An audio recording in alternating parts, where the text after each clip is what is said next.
প্রবাসী স্ত্রীদের উদ্দেশ্য করে বলছি, বোনেরা আমার, আপনার স্বামী অনেক কষ্ট করে আপনার জন্য টাকা উপার্জন করে, মাথার গাম পায়ে ফেলে আপনার জন্য সে রেমিটেন্স পাঠায়, তার উপার্জিত কষ্টের পরিশ্রমের টাকা দিয়ে বোন আপনি সুন্দর জীবনযাপন করতেছেন।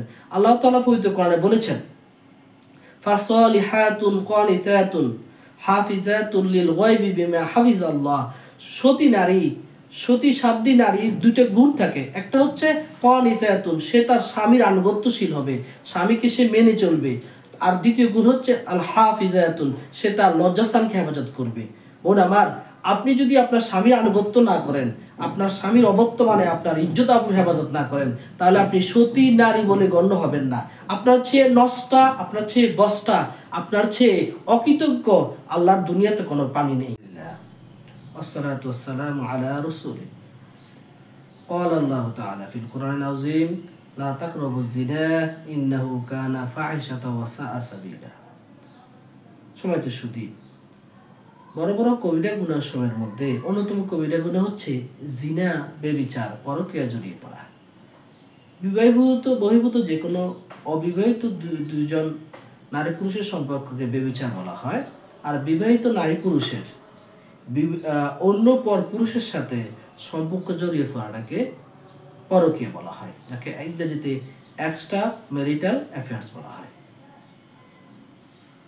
বুখারীর হাদিসের ভাষ্য মতে কোনো ইমানদার যখন বেবিচারে জড়িয়ে যায়, পরকীয়ায় জড়িয়ে যায়, তো ওই পরকীয়ায় লিপ্ত থাকা অবস্থায় তার ঈমান থাকে না, তার ঈমান চলে যায়। আল্লাহ তাআলা আমাদেরকে উদ্দেশ্য করে পবিত্র কোরআনে বলেছেন, লা তাকরাবুজ জিনা, তোমরা বেবিচারের দ্বারা কাছে যেও না। ইন্নাহু কানা ফাহিশা, নিশ্চয় এটা অশ্লীল, ওয়াসাআ সাবিলা এবং মন্দ পথ। কিন্তু আমরা পত্রিকার পাতা উল্টালে প্রতিনিয়ত পরকীয়া, বেবিচারের খবর দেখতে পাই। পরকীয়ার বলি হয়ে, বেবিচারের বলি হয়ে অসংখ্য নারী পুরুষ, শিশু সন্তান, মা বাবা, স্বামী অথবা স্ত্রী, পরিবারের অন্য সদস্যরা মৃত্যু মুখে পতিত হয়। একটি পরিবারের ধ্বংস ডেকে নিয়ে আসে। আমরা কিছু খবরের দিকে মনোযোগ দিই, তাহলে আমরা বুঝতে পারবো যে আমাদের সমাজে বেবিচার কিভাবে ছড়িয়ে পড়েছে। সমাজ দেখুন, সাবেক স্ত্রীর সঙ্গে পরকীয়া, খালু দুই চোখ তুলে নিলেন যুবক, অন্যের স্ত্রীর সঙ্গে ভিডিও ভাইরাল, SI সাসপেন্ড, পরকীয়া নিয়ে জিজ্ঞেস করা স্ত্রীকে হত্যার অভিযোগ, স্বামী পলাতক, পরকীয়া আসক্ত স্বামী দ্বিতীয় বিয়ে করায় গোপনাঙ্গ কেটে দিলেন স্ত্রী। কুমিল্লায় পরকীয়া প্রেমিকার ঘর থেকে যুবকের মরদেহ উদ্ধার। সিরাজগঞ্জে পরকীয়ার জেরে গৃহবধূকে তার হত্যার অভিযোগ, স্বামী পলাতক। পরকীয়ার অভিযোগে পুলিশ কনস্টেবল ক্লোজড। আত্মহত্যার হুমকি তরুণীর, ওর কথা মতো স্বামীকে তালাক দিয়েছি, এখন সে পালিয়েছে। 60 লাখ টাকা নিয়ে সন্তান সহ প্রেমিকের সঙ্গে উদাও প্রবাসীর স্ত্রী। এই খবরগুলো আমাদেরকে বিচলিত করে, আমরা কষ্ট পাই। কিছুদিন আগে আমি এক মহিলার কথা শুনতে পেয়ে মনটা বিষণ্ণতায় ভরে গিয়েছে। তার 2 সন্তানের মা, মধ্যবয়সী নারী, তার প্রতিবেশী এক রিক্সা চালকের সাথে অ্যাফেয়ার্সে জড়িয়ে পড়েছে, স্বামী স্ট্রোক করে এখন প্যারালাইজড। এই বিষয়গুলো আমাদের সমাজে ব্যাপকভাবে ছড়িয়ে পড়েছে। আমরা রুট কজ, এই পরকীয়ার প্রধানতম কারণগুলোতে আমরা নজর না দেওয়ার কারণে এই মহামারীটা আমাদের সমাজে দিন দিন বেড়েই চলেছে। আসুন আমরা প্রধানতম কারণগুলো নিয়ে একটু আলোচনা করি। প্রথম কথা হচ্ছে ভাই আমার, ইসলামী শিক্ষার অভাব। আল্লাহ তাআলা পবিত্র কোরআনের অসংখ্য জায়গায় নারী পুরুষদেরকে তাদের নজর হেফাজত করার জন্য বলেছেন। কুল্লিল মুমিনিনা ইয়াগুদ্দু মিন আবসারিহিম, আল্লাহ বলেছেন, হে নবী আপনি বলে দেন মুমিনরা যেন তাদের নজর হেফাজত করে। এবং পবিত্র কোরআনে আল্লাহ তাআলা 14 শ্রেণীর পুরুষ ছাড়া বাকি পরপুরুষদের সাথে নারীদেরকে মিশতে নিষেধ করেছেন। এবং বিভিন্ন জায়গায় পর্দা মেনে চলার, নিজেকে হেফাজত করার জন্য নারীদেরকে উদ্বুদ্ধ করা হয়েছে। পর্দা না মেনে চললে, বেবিচারে জড়িয়ে পড়লে প্রচণ্ড শাস্তির কথা বলা হয়েছে। আল্লাহ তাআলা পবিত্র কোরআনে বলেছেন, আয-যানিয়াতু আয-যানি ফাজলিদু কুল্লা ওয়াহিদিন মিনহুমা মিয়াতা জালদা। বেবিচারী এবং বেবিচারিণী যদি অবিবাহিত হয়, তোমরা তাদেরকে বেবিচারের অপরাধ স্বরূপ 100টা বেত্রাঘাত করো। আর যদি তারা বেবিচারী এবং বেবিচারিণী উভয়ে যদি বিবাহিত হয়, সূরা নূরের ভাষ্য মতে তাদেরকে পস্তারাঘাতে হত্যা করে ফেলো। সুতরাং ইসলামী শিক্ষার অভাব এক্ষেত্রে দায়ী। এরপরে রয়েছে আমাদের নারী পুরুষের অবাধ মেলামেশা। আজকাল নারীরা চাকরি উপলক্ষে বিভিন্ন কর্মক্ষেত্রে অথবা বিভিন্ন কাজে যখন বের হয়ে যায়, তারা পরপুরুষের সাথে অবাধ মেলামেশা করে। এই অবাধ মেলামেশার ফলে তারা একে অপরকে দেখে, একে অপরকে দেখার ফলে একে অপরের প্রতি তাদের যেই মনের টান, নারী পুরুষের স্বাভাবিক টানটা গড়ে ওঠে, এটা তাদেরকে ব্যভিচারের দিকে ধাবিত করে। রাসূলুল্লাহ সাল্লাল্লাহু আলাইহি ওয়াসাল্লাম পুরুষদের উদ্দেশ্য করে বলেছেন, ইয়াকুম আদ-দুখুল আলান নিসা, তোমরা মহিলাদের ঘরে প্রবেশ করতে বিরত থাকবে। ফাকালা রাজুলুম মিনাল আনসার, আনসারদের মধ্যে থেকে একজন সাহাবী জিজ্ঞেস করলেন, ইয়া রাসূলুল্লাহ আফরাআইতাল হামওয়া, দেবরের হুকুম কি? দেবর কি বাবির সাথে দেখা করতে পারবে? আল্লাহ রাসূল বললেন, ক্বালাল আলহামুল মাউত, দেবর তো মৃত্যু তুল্য। সম্মানিত সুধী, যেখানে আল্লাহ রাসূল দেবরকে মৃত্যু তুল্য বলেছেন, স্বামীর আপন ভাইকে, সেক্ষেত্রে তার চাচাতো ভাই, জ্যাঠাতো ভাই, মামাতো ভাই, ফুফাতো ভাই, এই ভাইরা কতটা ভয়ঙ্কর হতে পারে তা বলাই বাহুল্য। সুতরাং অবাধ মেলামেশা আমাদের সমাজে ব্যভিচার ছড়িয়ে যাওয়ার অন্যতম একটি কারণ। আজ আমরা ইসলামের যে পর্দার বিধানটা রয়েছে, এই বিধানটা না মানার ফলে আমরা আমাদের স্ত্রীদের, আমরা আমাদের বোনদের বা আমাদের ঘরের নারীদেরকে অন্য পুরুষের সাথে অবাধে কথা বলতে নিষেধ করছি না। ফলে এই দুর্ভাগ্যজনক ঘটনাগুলো আমাদের সমাজে ব্যাপকভাবে ঘটছে।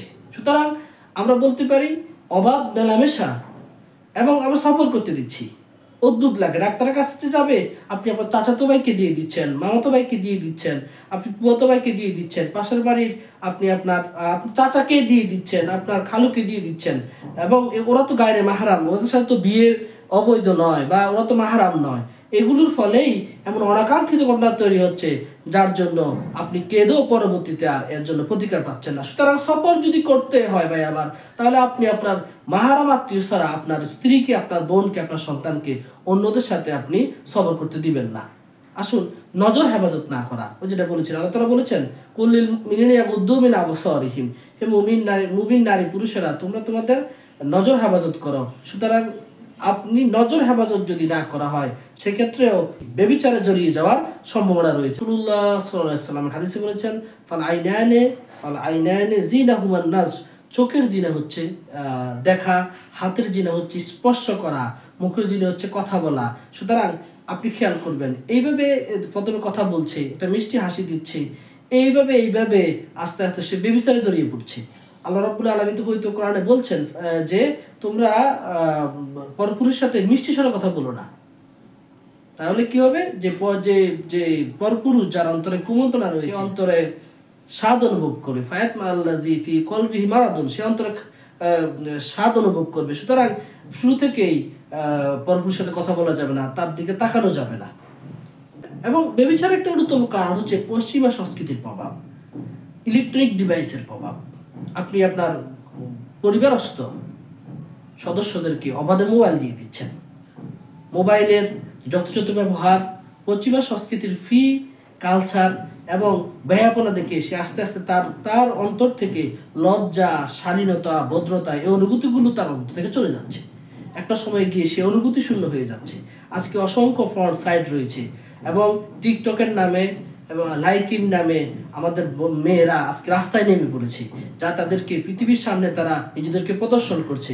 একটা সময় গিয়ে তাদের অনুভূতি নষ্ট হয়ে যাচ্ছে। সুযোগ সন্ধানী মানুষেরা এই তাদেরকে সুপারস্টার বানিয়ে দেওয়ার নাম করে, ফিল্ম স্টার বানিয়ে দেওয়ার নাম করে তাদেরকে অন্ধকার জগতের দিকে দাবিত করছে, তাদেরকে অনেক সময় পাচার করে দিচ্ছে, তাদেরকে ব্যভিচারে বাধ্য করছে। সুতরাং পরকীয় ব্যভিচার একটা অন্যতম কারণ হচ্ছে মোবাইল ডিভাইস। ভাই আবার প্রবাসী ভাইদেরকে উদ্দেশ্য করে বলছি, সাবধান থাকবেন। মোবাইল ব্যবহার করার বেলায় আপনার অধীনস্থ যারা আছে তারা কতটুকু সতর্ক, আপনি প্রতিনিয়ত এটা পরীক্ষার মধ্যে রাখবেন। সুতরাং ব্যভিচার থেকে বেঁচে থাকার উপায় কি? উপায় হচ্ছে ইসলামী শিক্ষার অনুসরণ করা, আল্লাহকে ভয় করা, এবং নেককার মানুষদের সংস্পর্শ অবলম্বন করা, নেককারদের সোহবত অবলম্বন করা আজ থেকে, এবং নজর হেফাজত করা। মোবাইলে আমরা অশ্লীল পর্ন মুভি এগুলো দেখব না। এবং আমি প্রবাসী স্ত্রীদের উদ্দেশ্য করে বলছি, বোনেরা আমার, আপনার স্বামী অনেক কষ্ট করে আপনার জন্য টাকা উপার্জন করে, মাথার গাম পায়ে ফেলে আপনার জন্য সে রেমিটেন্স পাঠায়। তার উপার্জিত কষ্টের পরিশ্রমের টাকা দিয়ে বোন আপনি সুন্দর জীবনযাপন করতেছেন। আল্লাহ তাআলা পবিত্র কোরআনে বলেছেন, ফাসলিহাতুন কানিতাতুন হাফিজাতুল লিল গায়বি বিমা হাফিজাল্লাহ। সতী সাধ্বী নারীর দুইটা গুণ থাকে। একটা হচ্ছে কানিতাতুন, সে তার স্বামীর আনুগত্যশীল হবে, স্বামীকে সে মেনে চলবে। আর দ্বিতীয় গুণ হচ্ছে আল হাফিজাতুন, সে তার লজ্জাস্থানকে হেফাজত করবে।